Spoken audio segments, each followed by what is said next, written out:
মধ্যপ্রাচ্যের যুদ্ধ যত জটিল হচ্ছে, বাংলাদেশের অর্থনীতিতে ততই বাড়ছে এক বড় দুশ্চিন্তা, প্রবাসী আয় বা রেমিটেন্স।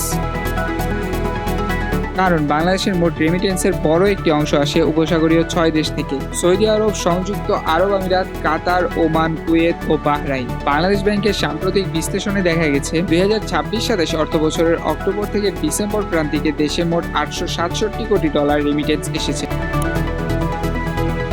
এর মধ্যে প্রায় ৪৭% অর্থাৎ $৪৮০ কোটি এসেছে শুধু এই ৬ দেশ থেকেই। সবচেয়ে বেশি এসেছে সৌদি আরব ও ইউএই থেকে। এ বাস্তবতা কেন গুরুত্বপূর্ণ? কারণ বাংলাদেশ থেকে বিদেশে যাওয়া নতুন শ্রমিকদের বড় অংশই এখনো মধ্যপ্রাচ্য নির্ভর। সাম্প্রতিক বছরগুলোতে সৌদি আরব সহ উপসাগরীয় দেশগুলোতেই সবচেয়ে বেশি বাংলাদেশি শ্রমিক গেছেন। ফলে ওই অঞ্চলে যুদ্ধ, অস্থিরতা ও অর্থনৈতিক ধাক্কা লাগলে তার সরাসরি প্রভাব পড়তে পারে বাংলাদেশের রেমিটেন্সে। তবে এখনো একটি ইতিবাচক দিক আছে। ঈদের আগে এবং মার্চের শুরুতে রেমিটেন্স প্রবাহ ভালো ছিল। বাংলাদেশ ব্যাংকের তথ্য অনুযায়ী মার্চের প্রথম ৭ দিনে দেশে আসে প্রায় $১০৬.৯ কোটি।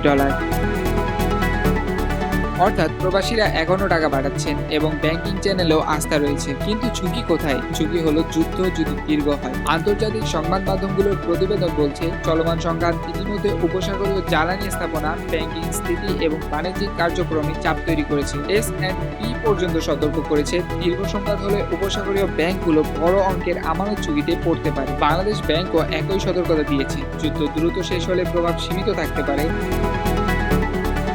কিন্তু এটি দীর্ঘ হলে রেমিটেন্সের গতি উল্লেখযোগ্যভাবে কমে যেতে পারে। আর সেটি হলে চাপ পড়বে বৈদেশিক মুদ্রার রিজার্ভ, আমদানি ব্যয়, ডলারের বাজার এবং সামগ্রিক অর্থনীতিতে। সোজা কথায়, মধ্যপ্রাচ্যের যুদ্ধ বাংলাদেশের জন্য শুধু দূরের কোনো ভূরাজনৈতিক সংঘাত নয়, এটি দেশের লাখো প্রবাসী পরিবার, বৈদেশিক মুদ্রা আয় এবং সামগ্রিক অর্থনৈতিক স্থিতিশীলতার সঙ্গে সরাসরি জড়িত এক বাস্তব হুমকি।